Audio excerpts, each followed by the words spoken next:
Yo, what's up everyone? Welcome to today's deep dive into the Bible. We're about to unravel a mystery so intriguing, it'll make Sherlock Holmes scratch his head. We're talking about a figure so old he makes Methuselah look like a spring chicken. Get ready to meet Melchizedek, a dude who pops up in the Bible with less backstory than a witness protection program graduate. But hold up. This isn't just some random dude with a cool name. Melchizedek holds the key to understanding something massive about Jesus.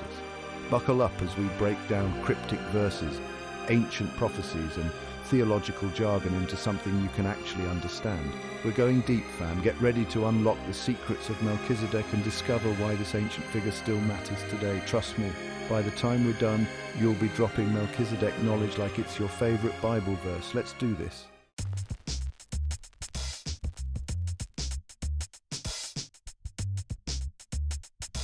All right, let's talk about this Melchizedek dude. His name might sound like a sneeze in a hurricane, but trust me, he's a big deal. We first meet him in Genesis, way back in the OG Bible stories. Picture this, Abram, the Abraham dude, father of a whole bunch of nations, is strolling back from a battle, probably feeling like a boss. Suddenly, out of nowhere, he's met by Melchizedek. Not just any dude, though. This guy is the king of Salem, a city shrouded in as much mystery as he is. But wait, there's more. Melchizedek isn't just a king. He's also a priest of God Most High. Talk about having a stacked resume. He blesses Abram and receives a tenth of everything Abram's got. Now, you don't just go around blessing biblical heavyweights and getting their loot unless you're somebody important. Melchizedek is like the OG Godfather, but instead of offers you can't refuse, he's all about blessings and divine authority. Intrigued? You should be. We're just getting started.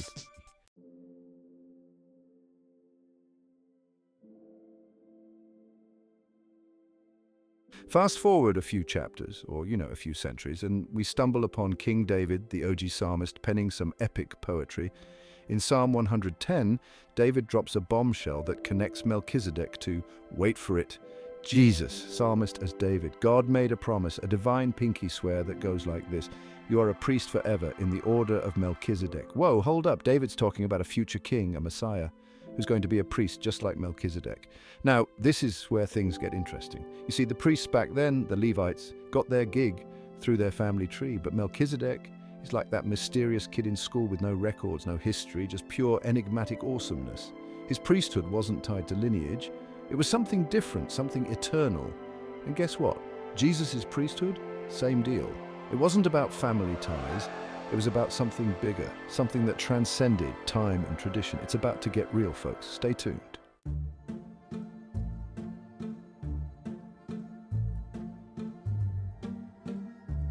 All right, folks, let's fast forward a few more centuries and crack open the book of Hebrews. This book is a treasure trove of theological insights and mysteries waiting to be unraveled. This is where things get really interesting regarding Melchizedek. The book of Hebrews dives deep into his enigmatic character, shedding light on his significance in ways that are both profound and intriguing. You see, the writer of Hebrews was like the biblical Sherlock Holmes.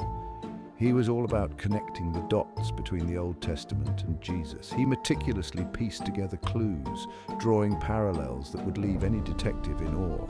Hebrews author. And when it came to Melchizedek, the writer of Hebrews was like a kid in a candy store. He was thrilled to explore the depths of Melchizedek's role and its implications for understanding Jesus. He saw Melchizedek as the ultimate foreshadowing of Jesus, a prototype of the perfect priest. This wasn't just a casual observation, it was a revelation that would reshape theological perspectives. This wasn't just some random comparison, it was a theological mic drop. The writer of Hebrews made a bold statement that resonated through the ages, challenging readers to see Melchizedek in a new light. The book of Hebrews goes deep into how Melchizedek's priesthood was different from the usual Levitical crew. Unlike the Levitical priests, who were bound by lineage and tradition, Melchizedek's priesthood was unique and transcendent. Remember how Melchizedek was like that new kid with no background check? He appeared out of nowhere with no recorded lineage or history, yet he held a position of great significance. The writer of Hebrews was all over that. He delved into the mystery of Melchizedek's origins, highlighting the absence of genealogical records as a key aspect of his unique priesthood. He points out that there's no record of Melchizedek's mom, dad, or even great-aunt Mildred. This lack of genealogy set Melchizedek apart from the Levitical priests who could trace their lineage back to Aaron. He was without father or mother, without genealogy. This statement emphasized Melchizedek's timeless and eternal nature, making him a fitting precursor to Jesus. Now, in the Bible, that's a big deal. Genealogy was crucial for establishing one's identity and legitimacy, especially for priests. But Melchizedek broke the mold, transcending the traditional requirements. Genealogy was everything back then. But Melchizedek, he transcended all that. His priesthood was based on something far greater than lineage. It was rooted in an eternal and divine calling. He was a priest not because of who his daddy was, but because of something far greater, something eternal. Sound familiar?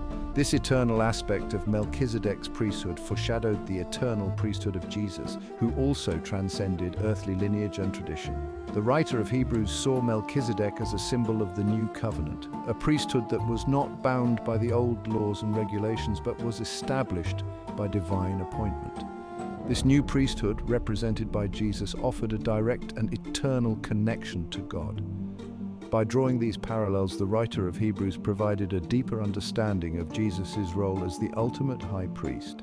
He showed that Jesus, like Melchizedek, was appointed by God to serve as a mediator between humanity and the divine. This connection between Melchizedek and Jesus highlighted the continuity of God's plan throughout history. It demonstrated that Jesus' priesthood was not an afterthought, but a fulfillment of a divine promise that had been foreshadowed for centuries.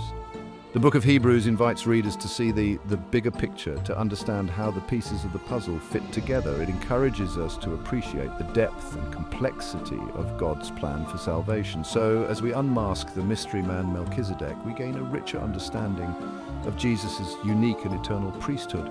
We see how the threads of history and theology are woven together to reveal a divine tapestry. And there you have it, folks.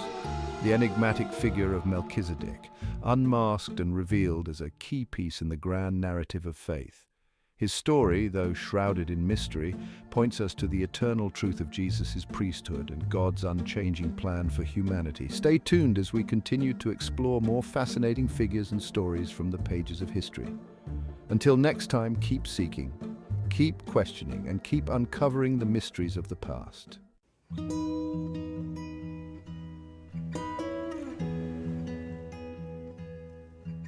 Here's the thing about the Levitical priests. They were bound by time. They got old, they retired, and they passed the torch, or, the incense burner, to the next generation. Their priesthood had an expiration date, Hebrews author. But Melchizedek, he was like the Energizer bunny of priests. He just kept going and going. The writer of Hebrews says he was without beginning of days or end of life. He was like the ultimate priest, existing outside the normal constraints of time. And guess who else fits that description? You got it, Jesus. Just like Melchizedek, Jesus' priesthood wasn't some temporary gig, it was eternal. It wasn't bound by the limitations of birth, death, or even those pesky Old Testament laws. Hebrews author Jesus was the fulfillment of what Melchizedek represented, a priesthood that transcended time, a priesthood that was, dare we say, timeless.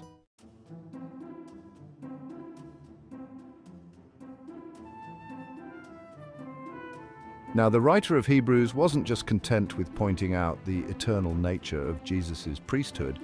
He wanted to drive home the point that Jesus' priesthood was superior to the Levitical priesthood in every way. Hebrews author.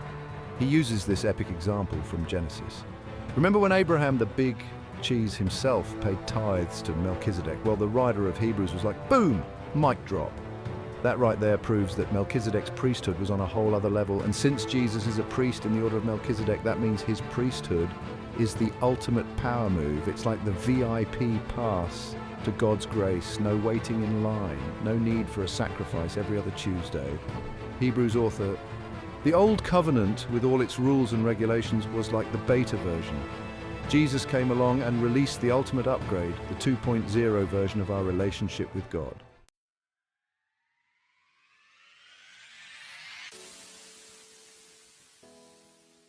Here's where things get really good. Jesus, as our eternal high priest, ushered in a whole new way of connecting with God. It's not about following a million little rules or offering up burnt sacrifices anymore. It's about grace, baby. The old covenant was like trying to win God's favor with a perfectly executed fruit basket. The new covenant is like God saying, you know what, forget the fruit basket. Just come as you are, I love you already. This new covenant is all about relationship, not ritual. It's about a love so deep, so wide and so high that it blows all those old sacrifices out of the water. And the best part, this covenant isn't going anywhere. It's eternal, just like Jesus' priesthood.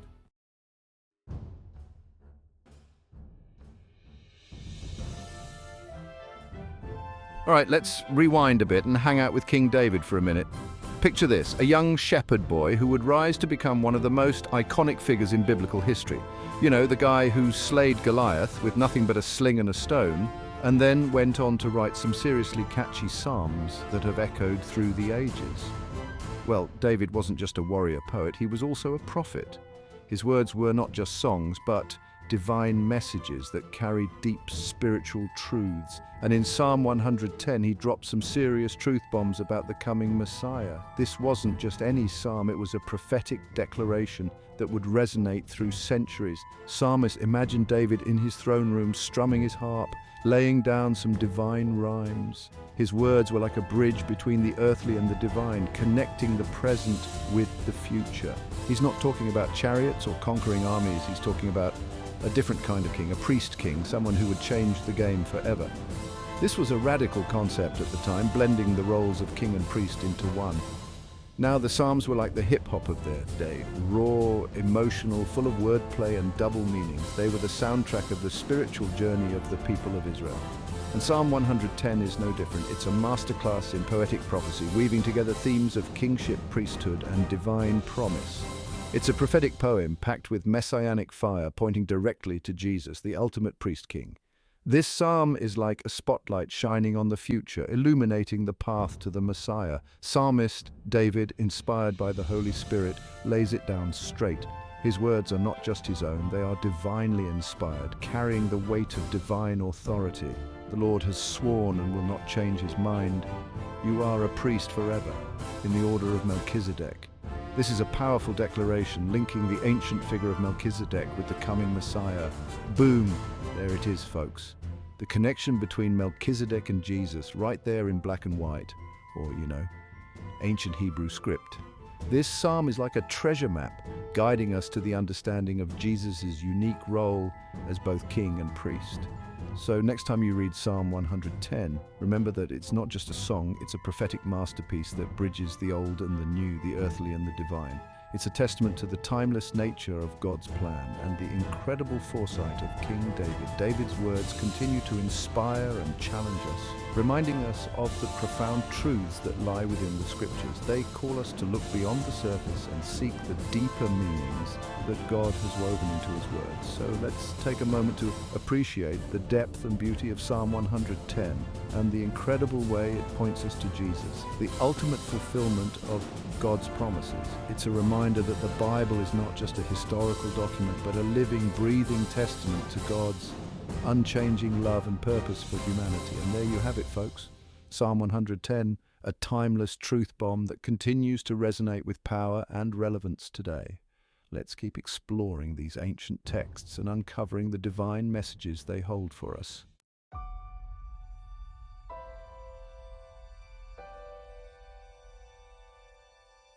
Let's break down this verse, shall we? God's basically saying, yo, Jesus, I'm offering you a job, the best job ever, priest for all eternity. And not just any priesthood, mind you, but one modeled after the OG himself, Melchizedek, psalmist.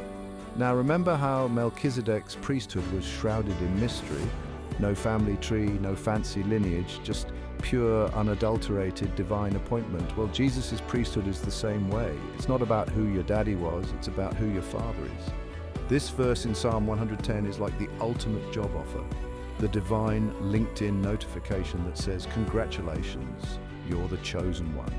You're hired for a priesthood that will never end, a priesthood that will change everything. Psalmist, this wasn't just some random prophecy, it was a divine declaration, a promise set in stone, or, etched into ancient scrolls that would echo throughout history. And it all pointed back to Melchizedek, the enigmatic priest-king who foreshadowed the ultimate high priest, Jesus Christ.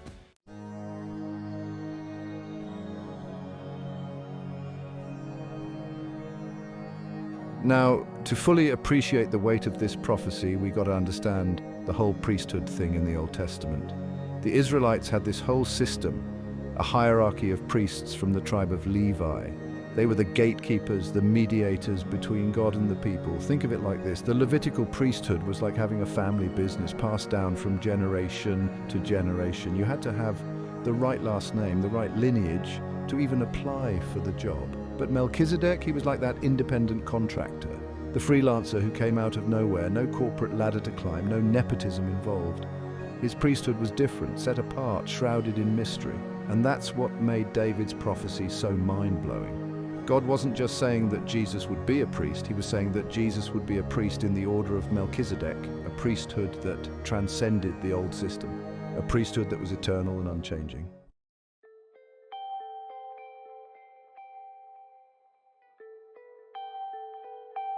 Section 4, Jesus, the ultimate upgrade, no subscription needed. See, the Levitical priesthood was all about rules and regulations, sacrifices and rituals. It was a temporary fix, a band-aid on a much deeper wound, but Jesus, he came to offer something far greater, something that would last forever.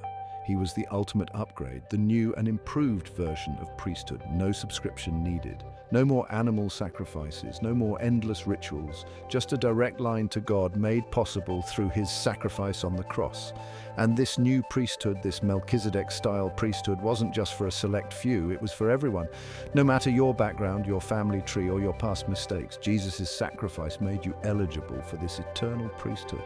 David's prophecy in Psalm 110 wasn't just some religious jargon, it was a declaration of freedom, a promise of a new and better way to connect with God. A priesthood that would change the world forever.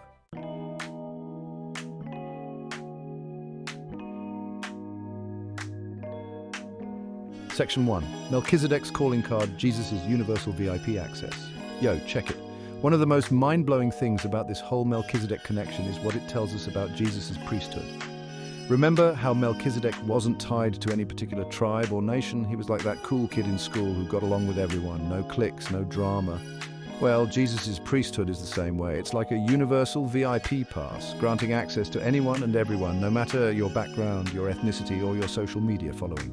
This was revolutionary back then, and it's still revolutionary today. In a world obsessed with dividing lines and exclusive clubs, Jesus throws the doors wide open and says, everyone's invited to this party, come as you are. It's like the ultimate mic drop on prejudice, discrimination, and all that other nonsense that tries to keep us apart. Jesus, in the order of Melchizedek, breaks down those walls and builds bridges of grace and acceptance.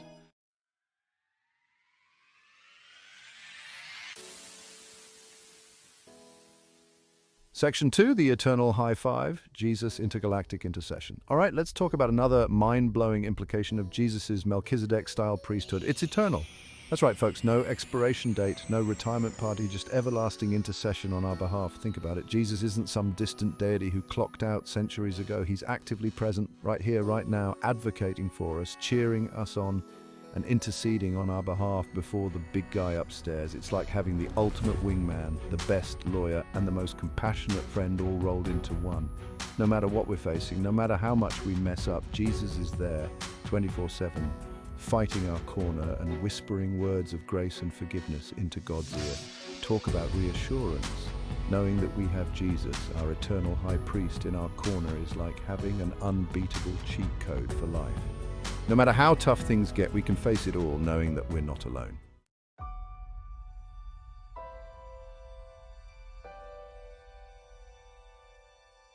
Section 3, Covenant Upgrade 2.0. Ditch the rulebook, embrace the remix. Ready for another theological mic drop? Here it is. Jesus' Melchizedekian priesthood ushered in a whole new covenant, a radical remix of our relationship with God. Forget the old rulebook, the endless sacrifices and the religious hoops we used to jump through. This new covenant is all about relationship, not ritual. It's about grace, not grind. It's about a love so deep, so wide, and so high that it blows all those old sacrifices out of the water. It's like God saying, you know what, forget trying to earn my love. I already love you unconditionally, no matter what. Now come here and let me hug you. This new covenant is all about freedom. Freedom from guilt, freedom from shame, and freedom from the impossible burden of trying to earn God's favor. It's a covenant of grace, of forgiveness, and of a love that never fails.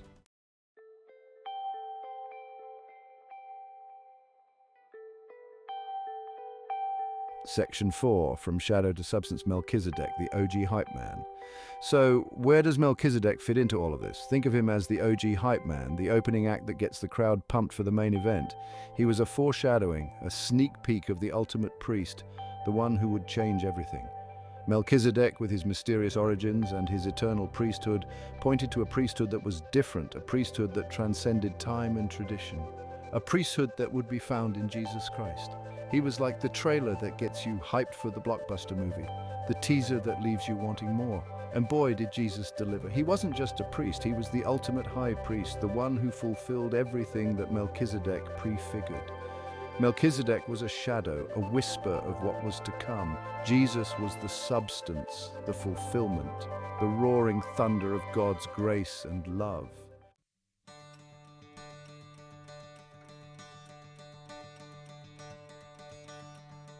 It's about ditching the performance mentality, the need to earn God's favor through our own efforts and struggles.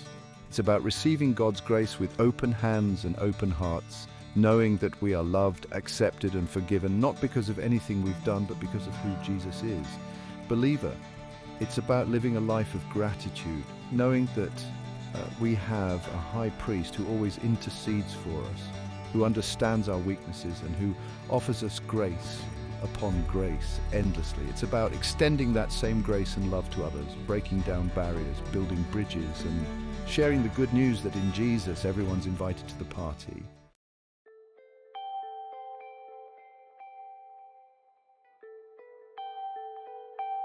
We've been on a wild ride through the Bible, haven't we? From the creation of the world in Genesis to the deep theological discussions in Hebrews, it's been quite the journey. We've encountered heroes, villains, miracles, and mysteries. But one figure stands out, cloaked in enigma and intrigue. From Genesis to Hebrews, we've been tracking this dude Melchizedek, a figure so shrouded in mystery he makes Banksy look like an open book. This guy appears out of nowhere, blesses Abraham, and then vanishes, leaving us with more questions than answers. Who was he? Where did he come from? And why is he so important? But here's the thing about Melchizedek. He's not just some obscure biblical footnote, some theological brain teaser for seminary students to argue about. He's a figure that has puzzled scholars and theologians for centuries. His brief appearance in the Bible has sparked countless debates and discussions. But why? What makes him so significant? He's a pointer, a signpost, directing us to something far greater, far more mind-blowing than we could ever imagine. Melchizedek is like a breadcrumb in a grand narrative, leading us to a deeper understanding of God's plan. His story is a piece of a larger puzzle, a hint at something monumental. Melchizedek, with his mysterious origins, his kingly status, and his eternal priesthood, was a glimpse, a foreshadowing of the ultimate priest, the one who would bridge the gap between humanity and the divine, Jesus Christ. His role as both king and priest is unique and significant. It sets the stage for the coming of Jesus, who would fulfill both roles perfectly. He was like the warm-up act, the opening DJ getting the crowd hyped for the headliner. Melchizedek's appearance was brief but impactful, setting the stage for the main event. He prepared the way, creating anticipation and excitement for what was to come. And boy, did Jesus deliver. When Jesus stepped onto the scene, he exceeded all expectations. He wasn't just another prophet or teacher. He was the fulfillment of centuries of prophecy and promise. His teachings, miracles, and ultimate sacrifice changed the course of history. He wasn't just a priest. He was the high priest, the ultimate mediator, the one who made a way for us to connect with God in a way that was more real, more intimate, and more life-changing than we could ever dream possible. Jesus' role as high priest means he intercedes for us, advocates for us, and bridges the gap between us and God. His sacrifice on the cross was the ultimate act of love and redemption, opening the door for a relationship with God that is personal and transformative. So, when we look at Melchizedek, we're not just seeing a mysterious figure from ancient times. We're seeing a signpost, a foreshadowing of the greatest story ever told. His brief appearance in the Bible is a reminder that God's plan is intricate, detailed, and ultimately for our good. It's a plan that spans centuries, involves countless individuals, and culminates in the life, death, and resurrection of Jesus Christ. As we continue to study and explore these ancient texts, let's remember that every story, every figure, every event points us to a greater truth. They all lead us to Jesus, the ultimate high priest, the King of Kings, and the Savior of the world. Melchizedek's story is just one piece of this grand narrative, but it's a piece that helps us see the bigger picture. It's a reminder that God's plan is always at work, even in the most unexpected ways. So next time you come across Melchizedek in your Bible reading, don't just skim past his story. Take a moment to reflect on what it means, on how it points to Jesus, and on the incredible plan that God has for each of us. It's more than just a theological brain teaser. It's a glimpse into the heart of God's redemptive work throughout history.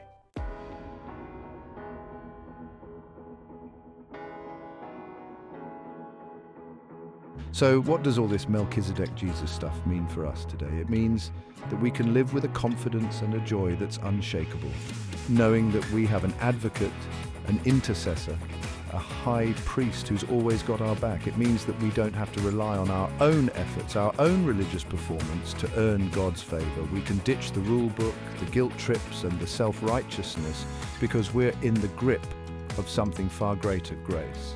Jesus, our eternal high priest, has already done the heavy lifting. He's paid the price, torn down the walls, and opened the way for us to experience the full force of God's love, no strings attached. So let's live in that freedom, fam. Let's extend that same grace to others. Let's break down barriers and let's share the good news that in Jesus, everyone's invited to the party.